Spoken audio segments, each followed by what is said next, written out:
দেখো, এই ফ্রি ফায়ারটা সামান্য একটা গেম হলেও এটা যে অনেক মানুষের জীবন পরিবর্তন করে দিয়েছে, আবার অনেক মানুষের জীবন যে ধ্বংস করে দিয়েছে, এটা আমাদের সকলেরই জানা। তবে সামান্য এই গেমটা যে গোটা একটা পরিবারকে আবার নতুন করে জীবন দান করবে, এটা আসলে সকলের অজানা ছিল। হ্যাঁ বন্ধুরা, আজকের গল্পটি এমনই একটা পরিবারকে নিয়ে যারা এই ফ্রি ফায়ার গেমটাকে একেবারেই সহ্য করতে পারতো না, বরং তাদের সন্তান যখন এই গেমটা খেলতো তারা আরো উল্টো বকাবকি করতো। আর ভাগ্যের কি অপূর্ব লীলা খেলা, দেখো সেই গেমটা আজকে গোটা পরিবারটাকে বাঁচিয়ে রেখেছে। আর এখন তার বাবা মাও উৎসাহ দেয় তাদের সন্তানকে যে ফ্রি ফায়ার খেলো। এজন্যই চলো জেনে আসি আসলে কি এমন ঘটেছিল ওই পরিবারটার সাথে। তো বেশি ব্যাকপ্যাক না করে ছোট্ট একটা ইন্ট্রো দিয়ে আজকের ভিডিও শুরু করা যায়। তো আজকের গল্পটা শুরু হতে চলেছে ছোট্ট একটা গ্রামের ছোট্ট একটা পরিবারকে নিয়ে। বাবা মা এবং তাদের দুই সন্তান অর্থাৎ দুই ভাই, ছোট্ট একটা পরিবার, খুব সুন্দরভাবে তাদের জীবনযাত্রা চলে যাচ্ছিল। বড় ভাই একটা কোম্পানিতে লেবারের চাকরি করে, বাবা কৃষি কাজ করে, আর তাদের ছোট সন্তান অর্থাৎ ছোট ছেলে কিন্তু ক্লাস 8-এ পড়াশোনা করে। দারিদ্রতার বেড়াজালে আটকে পড়া পরিবারকে সাপোর্ট দেওয়ার জন্য তাদের বড় ভাইকে খুব অল্প বয়সে কাজে চলে যেতে হয়েছে। এই জন্য বড় ভাইয়ের পড়াশোনাটা ঠিকমতো হয়ে ওঠেনি। তবে বাবা মার একটাই স্বপ্ন ছিল যে তাদের ছোট সন্তান অর্থাৎ ছোট ছেলে যাতে উচ্চশিক্ষায় শিক্ষিত হয়।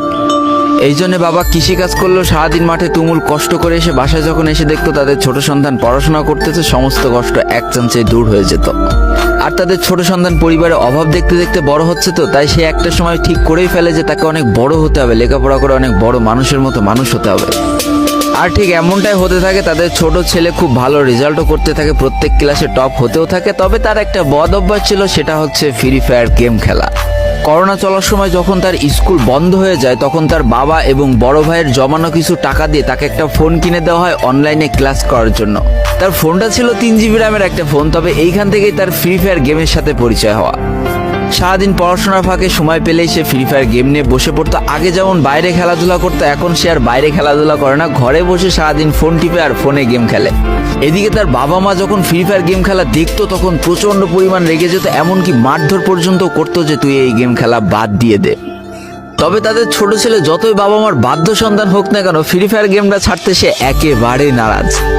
প্রথম দিকে পড়াশোনার ফাঁকে ফাঁকে গেম খেললো, যখন তার বাবা মা তাকে বকা শুরু করে তখন সে রাতের অন্ধকারে গেম খেলা শুরু করে। তবে বন্ধুরা, বলে রাখা ভালো, সে কিন্তু তার পড়াশোনা একেবারেই ঠিক রেখেছিল, অর্থাৎ গেমের কোনো কালো ছায়া পড়াশোনার উপরে কোনোদিনই সে পড়তে দেয়নি, যার কারণে তার রেজাল্টও মোটামুটি ভালোই হতো। এতদিন পর্যন্ত পরিবারের সবকিছু ঠিকঠাকই ছিল। এবার আস্তে আস্তে পরিবারটা একটু একটু করে ভাঙতে শুরু করবে। পরিবারের সকলের সম্মতিতে পরিবারের বড় ছেলের সাথে পাশের গ্রামের একটা মেয়ের বিবাহ সম্পন্ন করা হয়। আর যেন বিবাহের কয়েক মাস যেতে না যেতে বড় ভাইয়ের পরিবর্তন লক্ষ্য করতে শুরু করা যায়।